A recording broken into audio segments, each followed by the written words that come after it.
Late breaking.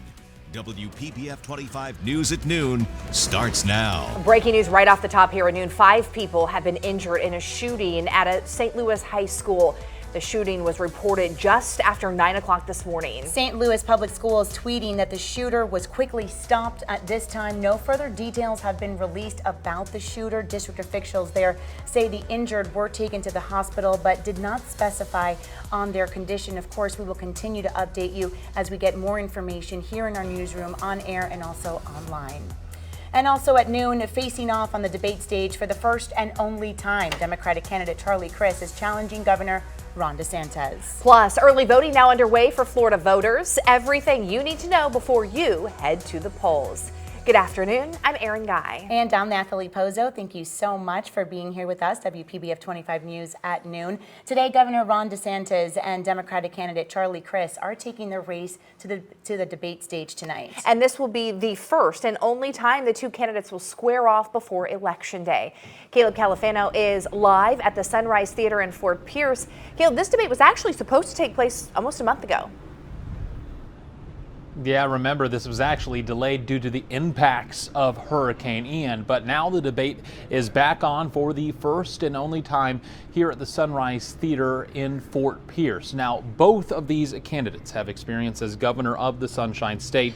Starting with Governor Ron DeSantis, he's held the role of governor since 2019. Before that, for 5 years, he was a U.S. congressman representing District 6. Meanwhile, his opponent, Democrat Charlie Crist, is familiar with the role of governor, a position he served during 2007 to 2011. Before that, he was Florida's Attorney General, and most recently, he was a U.S. congressman representing District 13. In total, Crist has raised $28 million, while Governor DeSantis has raised $186 million. According to the latest FAU poll, Governor Ron DeSantis is leading his Democratic opponent, Charlie Crist, by 11 percentage points. And again, tonight's debate will be at 7 o'clock here at the Sunrise Theater. But for now, we're live in Fort Pierce. Caleb Califano, WPBF 25 News. Caleb, thank you so much. We will have live team coverage of the gubernatorial debate all day today. If you haven't yet, make sure you download the WPBF 25 News app and turn on the breaking news alerts so you get every update sent straight to your phone. Well, right now, early voting is underway in some counties across the state. Josie Carbonari continues our commitment coverage in Palm Beach Gardens. Palm Beach County's Supervisor of Elections, Wendy Sartori Link, tells me everything has been going smoothly so far, but she says she expects lines to grow as the day goes on. Early voting in Palm Beach County now underway. I got things to do today. I want to get in, I want to get out. Voters opting to cast their ballot 2 weeks before the general election and picking from 21 different polling locations across the county. People asked to bring a picture ID with a signature like a Florida driver's license or a valid passport. And for the first time in a general election in Palm Beach County, early voting appointments also being offered to beat the lines. As for the mail-in ballots, those will be accepted through Election Day. So far, about 1/3 have been returned. Supervisor of Elections Wendy Sartori Link says that's average, but as early voting continues, that number will go up. I used to come in person for early voting, and then when COVID happened, I got the vote by mail, and it's been so convenient that I've continued to do it. Voter security at the top of the list. Link walking us through the process taking place at each early voting location on a daily basis. The room, when we're not using it, is locked. All of our equipment is sealed every night so that we know they record the seal numbers at night. We check them again in the morning to know that nobody has touched that machine during the night. We also, all of the ballots are returned back to our voting equipment center every night, so the ballots aren't left here. And so it's a very secure process. And early voting will be available in Palm Beach County from 7 a.m. through 7 p.m. until November 6th. Reporting from Palm Beach County, I'm Josie Carbonari, WPBF 25 News. Today is also the start of early voting for voters in St. Lucie and Indian River counties. In Martin County, polls will open for early voting on Wednesday. In Okeechobee It starts this Saturday. People with mail-in ballots must turn them in by Election Day. Well, we are now about 2 weeks away from the November general election. But WPBF 25, we've put together an interactive voter guide for you so you have everything you need to know if you have not yet cast your ballot. We've made it easy for you. So take a moment to take out your phone and scan the QR code right there at the bottom corner of your screen. It will take you to the WPBF 25 News app. And there you'll find that our team has put together a full list of races on the ballot and profile pieces on every candidate. We also have important information on WPBF.com. President Joe Biden is planning to headline a Get Out the Vote rally for Democratic Party candidates in South Florida next Tuesday. That's actually a week before Election Day. This rally is separate from yet another event in Fort Lauderdale with Charlie Crist on the same day. A new era is about to begin in the United Kingdom. Rishi Sunak will be Britain's new prime minister once he is officially appointed by King Charles III. The 42-year-old will be the youngest person in the position in more than 2 centuries. He will also be the first Hindu and person of color to serve as prime minister in the UK. Sunak will take over for outgoing PM Liz Truss, who held the position for only 45 days. Well, 2 former Minnesota police officers now face state charges in the death of George Floyd. The shocking move made by one of the officers right before jury selection. Plus, former President Donald Trump called to the stand the threat from lawmakers if he refuses to testify about the January 6th Capitol attack. I'm Nathalie Pozo, along with Aaron Guy and First Warning meteorologist Brooke Silverang. You're watching WPBF 25 News. Stay with us. Live, local, late breaking. WPBF 25 News at noon starts now. Right now at noon, we are standing by for former President Donald Trump to leave his Mar-a-Lago resort on Palm Beach and fly to New York City to surrender to law enforcement. A grand jury indicted him on Thursday. This is a live look along Southern Boulevard where we expect Trump will be passing through on his way to the airport. Sources are telling WPBF 25 News that Trump will leave Palm Beach International Airport within the next half hour. Good afternoon, I'm Tiffany Kenny, and thank you for joining us as we will watch history unfold before our eyes. ABC News reporting that Trump faces around 24 counts in relation to hush money payment to an adult film star during the 2016 election. We have live team coverage this afternoon. We are going to start with my co-anchor, Nathalie Pozo, who is live at the airport waiting on the former president. Nathalie? Well, Tiffany, like you mentioned, we have learned that former President Donald Trump is expected to arrive here at Palm Beach International Airport within the next 30 minutes, and he will board his private plane. You see it right there on the tarmac. Donald Trump will fly to New York one day ahead of this historic arraignment, Trump becoming the first president, current or former, to face criminal charges. Let's go ahead and get you to a closer live look of the plane. Once Trump arrives in New York, we are told he will spend the night in his Fifth Avenue apartment before he is driven by motorcade to his arraignment. Once inside, he will be processed but not handcuffed and walked into a courtroom where his attorney says he will enter a plea of not guilty.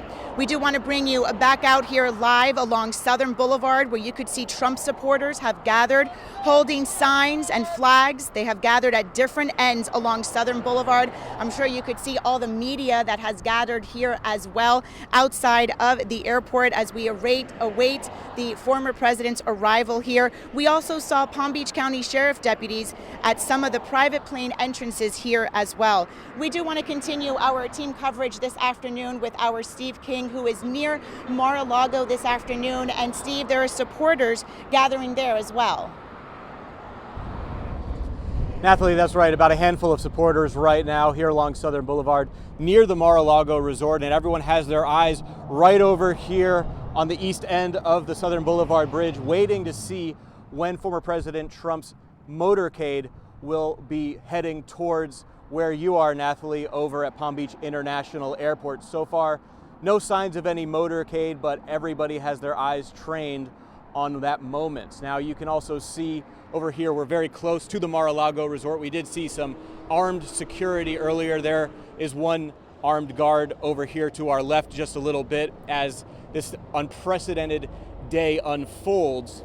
And so far there are a handful of supporters. Just like you said, Nathalie, we saw about a dozen or so with flags. We also saw some vehicles passing by showing their support. And at this time, everybody is just waiting to see what happens next But again, the former president and 2024 presidential candidate Donald Trump is expected to be in his motorcade going westbound along Southern Boulevard at some point very soon. But now we want to send it to our Josie Carbonari, who's over on the west side of the Southern Boulevard Bridge. And Josie, what are you seeing out there? Well, Steve, just like what you're seeing, we're seeing a group of supporters, about 50 people here behind me, right along the other side of the bridge across from Mar-a-Lago.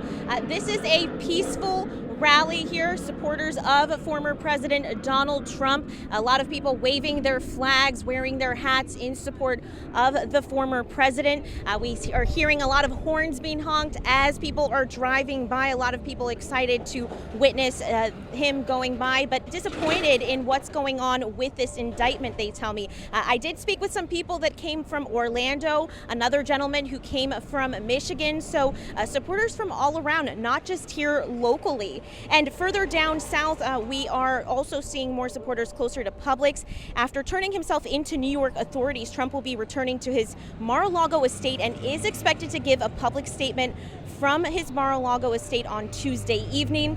And even 6 years after he was elected, again, supporters continue to show up for Trump. And Terry, I know that we are seeing more of those supporters over your way on Southern Boulevard closer to Publix. What are you seeing? It's a familiar sight here, Josie, up and down Southern Boulevard, here at the corner of Parker Avenue. Donald Trump supporters have been here through his campaign, through his presidency, and through his troubles. But now, this historic indictment has really galvanized his base, unlike anything we've seen before. His campaign announcing on Friday that it raised $4 million in the first 24 hours after the indictment was made public. And this was far more than the amount of donations that came in even when the FBI did that unprecedented search of Mar-a-Lago, searching for those documents taken from the White House. I talked to many supporters as well. They tell me they do believe that this is political persecution, and that's why they're behind Donald Trump so strongly. They believe that the New York prosecutor Alvin Bragg vowed during his own campaign that he would indict Donald Trump. They call it, in some cases, a witch hunt. They stand firmly behind Donald Trump, and as you can see, they're going to be here talking, cheering, honking, and giving him the high five as he drives by once again. And you know that Donald Trump will be looking out the window at all of his supporters and waving back. We'll be here bringing you everything as it happens. For now, back to you. All right, Terry, thank you. And let's bring in our traffic anchor, Yasmin Julmis, with more on the motorcade route and any traffic delays that people can expect if they're driving in that area near Southern Boulevard. Yasmin? Thanks, Tiffany. Let me give you a look at how this looks on the map. So we are expecting for former President Trump to leave via Southern Boulevard, as Mar-a-Lago is right here, to travel via Southern Boulevard to Australian Avenue and then pop up and then around to go into Palm Beach International Airport for a flight that will last on average about 3 hours long. Let me show you some of the construction that's happening in the area. As you saw in Josie's hit, some construction cones lined up in the area, and that is due to the Southern Boulevard Bridge replacement that is happening. It's been happening for some time, expected to last until the summer. Now, the project limits are from Washington Road in West Palm Beach to A1A, that's South Ocean Boulevard on Palm Beach. However, as you all could tell in those live hits as well as on my map, traffic is moving. It's just moving a little slowly at this time, especially because so many people are out there in that area.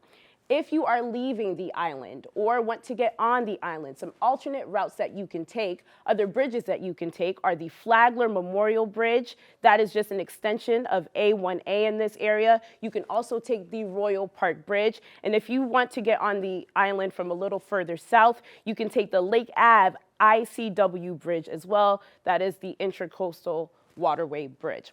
I did speak with Town of Palm Beach officials. They tell me that there are no road closures on Palm Beach right now. If there are demonstrations and protests that start to get underway and close down any of the roadways, it will issue a town alert to make sure that residents are aware. Here's a live pic right now, a live look again at that Southern Boulevard and Parker Avenue intersection where we are seeing supporters lined up on the road. That is where we are expecting to see the former president pass through. All right, Yasmin, thank you. And before we head to break, another live look at the former president's private plane that currently is sitting at Palm Beach International Airport. We'll have more on his departure and the indictment right after this break. Live, local, late breaking. WPBF 25 News Mornings starts now. First at 4:30, just hours away from the big, exciting day, the first day of school. That's right. Teachers and school leaders preparing to welcome thousands of students across the Palm Beaches and the Treasure Coast. And we're starting early here. Good morning. It's 4:30. I'm Stephen Graves. And I'm Erin Guy. Thanks so much for waking up with us on this Thursday, August 10th. Officially the first day of school. And we have live team coverage from schools all across the Palm Beaches and the Treasure Coast to help you and your family get ready this morning. An exciting day for kids and parents all across our areas, and a big morning of first day outfits, pictures, and making sure you get that big breakfast in. Our co-anchor Nathalie Pozo starts off our live team coverage this morning in Lake Worth. And Nathalie, you are currently at one of the brand new schools opening their doors for the very first time today. Good morning. Good morning, Erin and Stephen. We are live this morning at Dr. Joaquin Garcia High School. It is the first school in Palm Beach County to be named after a Hispanic leader, honoring the legacy of a man who fought relentlessly for all children in Palm Beach County to receive high-quality education. A new middle school is also opening up in Boynton Beach today. About 650 students will root for the Stingers. The school will offer esports, pre-medical, and information technology academies. Also new this year in Palm Beach County is a pilot program involving metal detectors, which are already in 4 schools across the district. We do want to start our live team coverage this morning with Taylor Hernandez. She joins us live now from the bus depot in Palm Beach County. Taylor, how's it looking there so far this morning? Nathalie, things here are quiet right now. It's certainly not going to stay that way over the next couple of hours. We expect these buses behind me to get moving. Drivers should be pulling up here in the next hour or so. It takes 475 buses to get Palm Beach County students to school on time. You know, they have as many drivers as they need to get the job done today, but they're actually looking to hire about 100 more drivers. They say they have the first day covered, though, between the rest of the staff that has CDL licenses. We're talking just staff in general. We're talking supervisors as well as those bus drivers, of course. Now, there are nearly 190,000 students in Palm Beach County, and the district anticipates more than 54,000 of them will rely on the bus to get them to school. A majority of those students had signed up using the Register Your Ride. Now, Register Your Ride, it allows parents to enter their address and student school, letting the district know that their child plans to ride the bus. This helps transportation leaders plan routes and allocate drivers. You can still register your kid's ride today. In fact, the district is encouraging it. As of yesterday morning, 31,000 riders had already registered. Again, 475 buses, 475 drivers to get those thousands of students to school on time. I also want to mention, we just heard from Sandra, excessive heat warning this morning. So make sure those kiddos have plenty of water if they're headed out to wait for the bus this morning. Nathalie. All right, Taylor, thank you so much. We're going to check in with you again in a few minutes. So from Palm Beach County to Indian River County, that's where the superintendent says the population has grown by 10%. And he says they are on track for a smooth first day. Let's turn now to our Caleb Califano, who continues our live team coverage this morning. And Caleb, the superintendent says there that enrollment is steady, but their biggest challenge this year is going to be in growing in that success. That's absolutely right. Indian River has skyrocketed with population just in the past few years. Up here in Indian River County in Vero Beach, kind of the same story like Taylor said. The bus barn is quiet right now, but soon enough, in a little more than an hour, all these buses that you can see right behind me will be on their way for the first day of school here in Indian River County. Now, some of the great news that we have learned, Superintendent Dr. David Moore says they are fully staffed with bus drivers, and enrollment is steady, while also, as we said, seeing a lot of growth in the community. Now, with that said, if this is your child's first year and they need help finding what bus route they need to take, go to the school district's website. Right on the homepage, you can put your address and find the best bus routes for your student. The district is reminding everyone to watch out for school zones with the start of school this morning.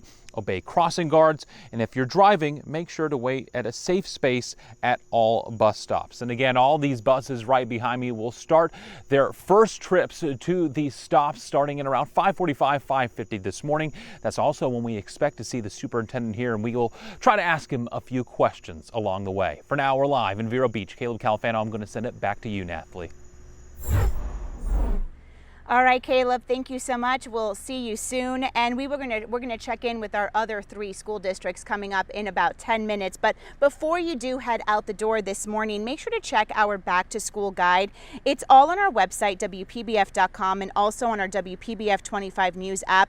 We broke it all down for you, county by county. You're gonna find school bus tracking information, along with important phone numbers, the school calendar, and much, much more. Our team coverage of this first day of school for all 5 local counties in our area will continue this morning. But for now, Aaron, Steven, I'll send it back over to you guys. What a big day, and that school is so nice. We were so fortunate to go inside, and looking forward to seeing more about how the day goes. Nathalie, we'll check back in. Thank you so much. And look, parents, we do want to see your child's first day of school photos. We know you're going to take them, so you can upload them right now at WPBF.com/upload. That's right. We're going to be airing them all morning long and posting them to our website. We'd love to see them. All right now at 4:38, streaming your Disney favorites could cost you more. The new plan from Disney that will raise your monthly payment. Plus, U.S. oil production hitting an all-time high. The millions of barrels being produced in just one day. Vanessa.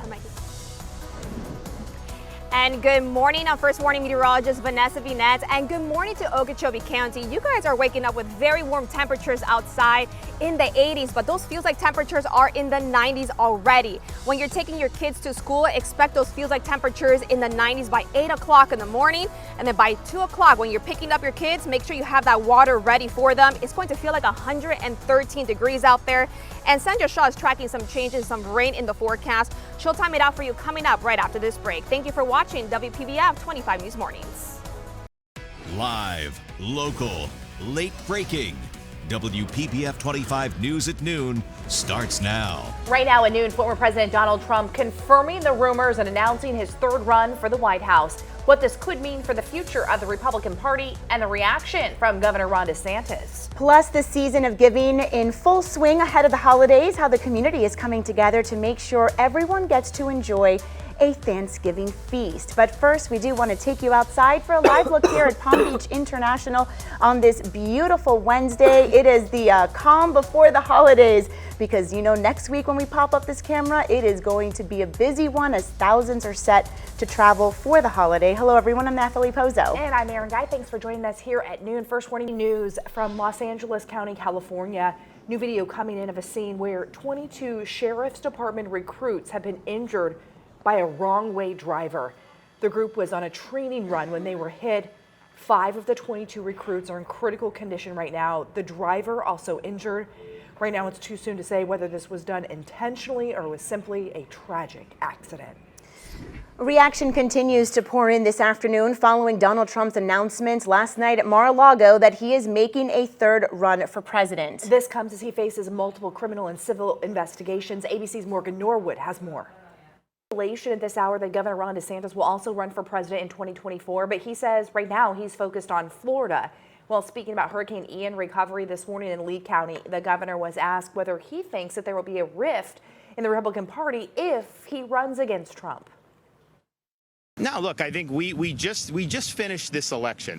Okay, people just need to chill out a little bit on some of this stuff. I mean, seriously, we just ran an election.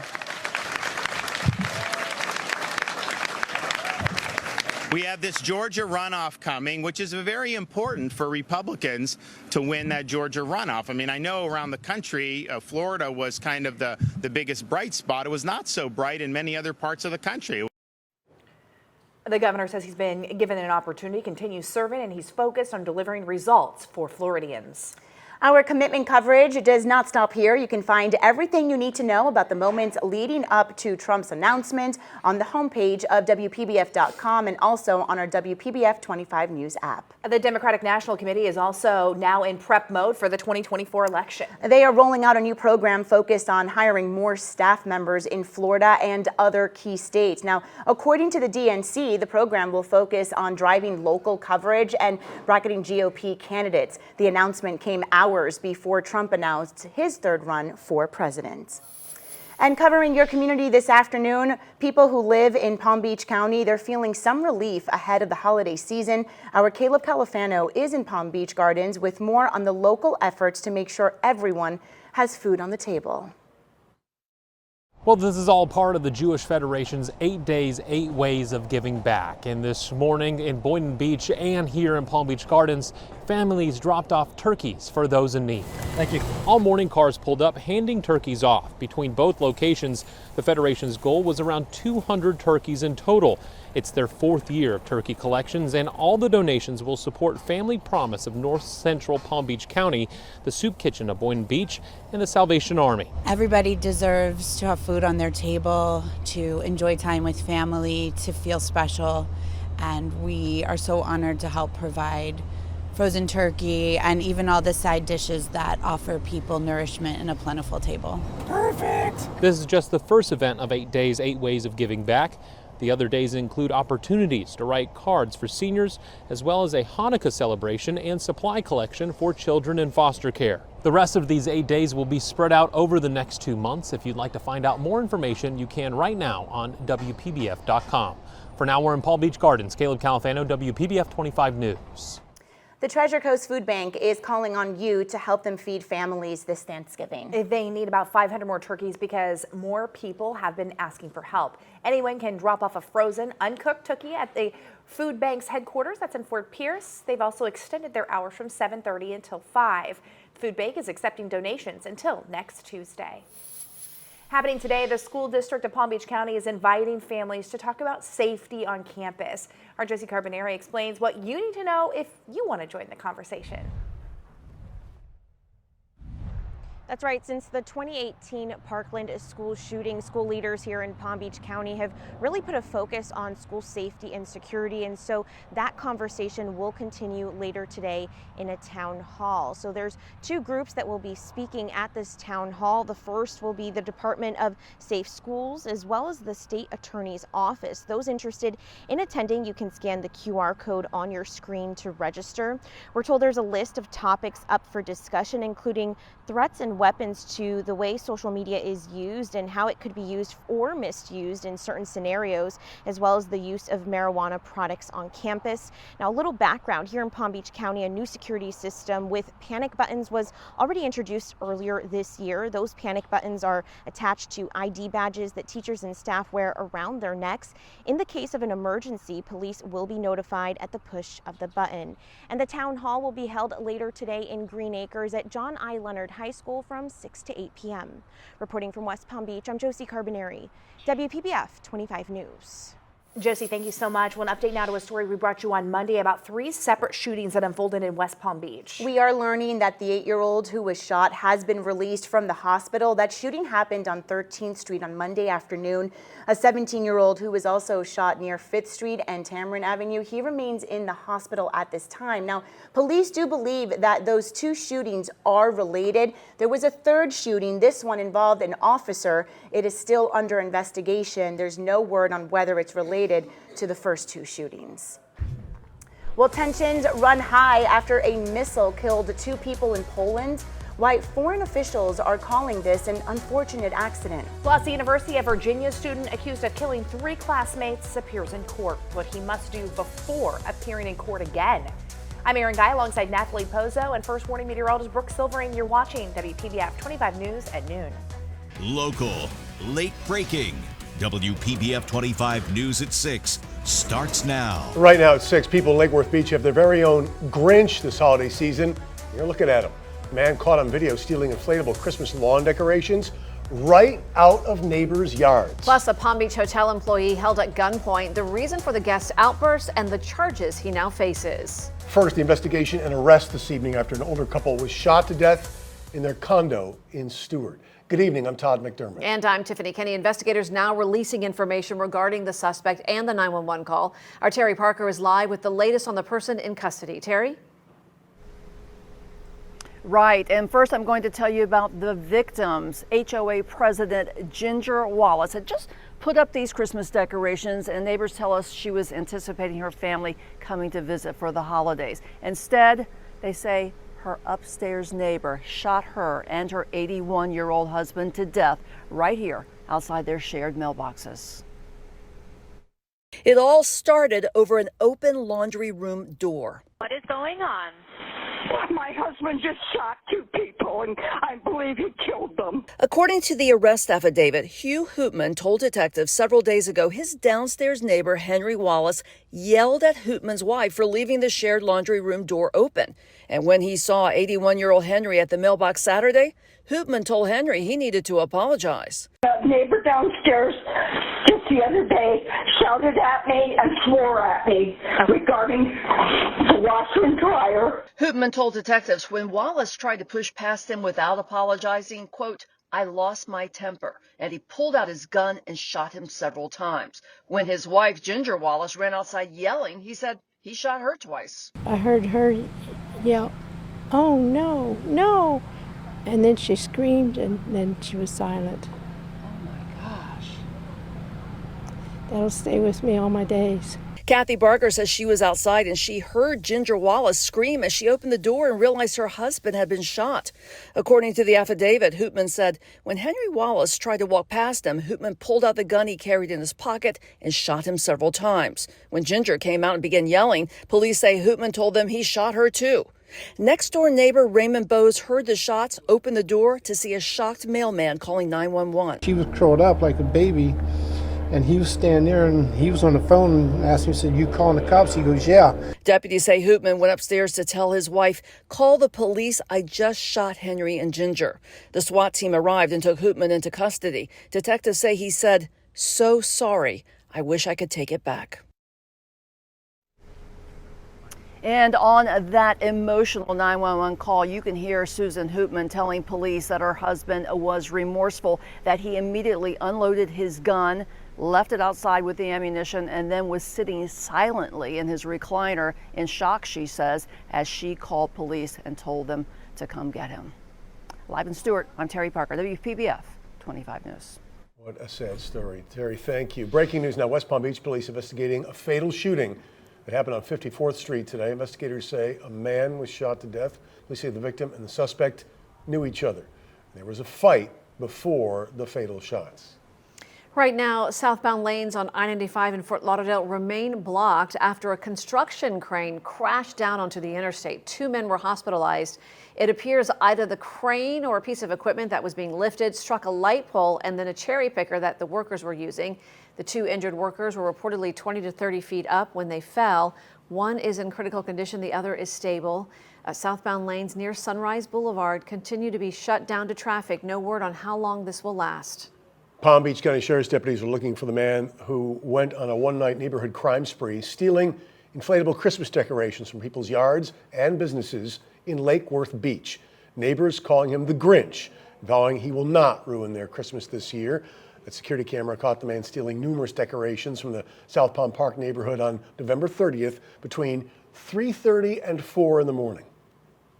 We'll just hope that the Grinch doesn't come back, but we can't let it kill our Christmas spirit, right? Right. Do you believe you've seen this man or know anything about this case? You are encouraged to call Crime Stoppers. Right now, Palm Beach County deputies are also looking for a missing person. They say 23-year-old Yuri Armando Chevalon was last seen yesterday in Lake Park. He was seen wearing a white tank top and some red shorts. Deputies say he may be in danger. Indian River County deputies catch an escaped prisoner who was on the run for days. Investigators say Edward Saucier managed to cut off his ankle monitor and left a prison in Kissimmee last Thursday. He'd recently been sentenced to 2 years in state prison on a conviction for burglaries in Indian River County. Sheriff's Office says someone called 911 after finding food and clothing had been taken from their home. Deputies went out to the house and found the escaped prisoner hiding in the woods nearby. We're learning more about an incident at a Palm Beach hotel where a guest is accused of pulling a gun on a hotel employee. According to police, the fight started over a broken television. 70-year-old Joel Boudry is now facing several charges, including aggravated assault with a deadly weapon. According to police, Boudry, who lives in Osceola County, was staying at the Fairfield Inn and Suites on South Ocean Boulevard late Thursday night when they say he called the front desk to ask for help to fix a broken TV in his room.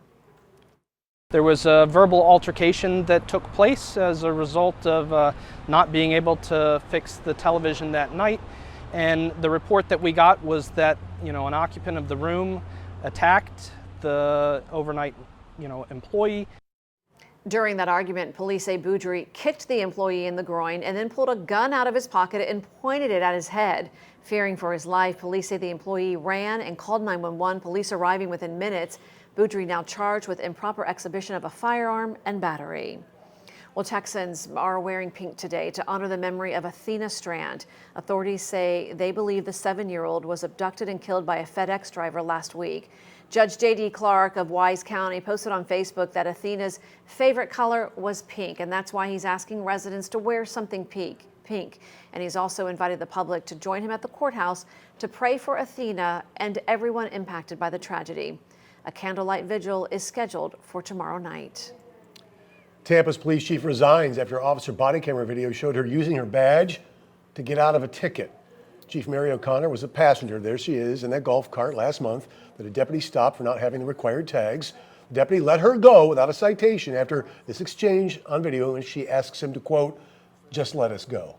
In a resignation, O'Connor apologized, saying, quote, "I realize how my handling of this matter could be viewed as inappropriate." An internal affairs review found she violated police department regulations on standard of conduct and abuse of position. Time of year again, cities along the Treasure Coast ending the year with reviews and announcements. Port St. Lucie Mayor Shannon Martin making some important announcements during a State of the City address. The council and I received many questions asking for more things to do in the city, specifically relating to parks and recreation. And while our city already has more than 40 beautiful parks, we know that we need more. The good news is that we have embarked on some pretty spectacular park projects. In fact, they've already broken ground on the Port at Port St. Lucie, which Martin says will be the new waterfront destination with an overwater stage, event lawn, and waterfront restaurant. They'll also be building a large kids playground called Pioneer Park, complete with large alligator features. Those will be pretend alligators. They also announced that they're on track to repave 46 miles of the city in an additional effort to make Port St. Lucie more of a leisure community with safe, accessible roads for bikers, walkers, and drivers. Sounds good. Well, the season of giving is here, and we want to help you help others in our community. WPBF 25 is teaming up with the Palm Beach County and Treasure Coast food banks for a special day of giving tomorrow. We're going to have a phone bank open starting at 6 in the morning with volunteers ready to take calls for your donations. Sandra Shaw and Natalie Pozo will be talking with organizers from both food banks tomorrow about how your donations will help families in need, especially during this holiday season. Then later in the day, Taylor Hernandez and Glenn Glazer will also be live from the food banks. If you want to donate, remember that even the smallest amount can go a long way and is very much appreciated. We know more South Florida families are in need this year when it comes to holiday gifts. The hundreds of donated toys that will help make a difference. Plus, the South Florida holiday staple now getting national recognition. Before we go, we're going to leave you with a live look over gorgeous Jupiter Inlet tonight as we finish out the Monday. You're watching WPBF.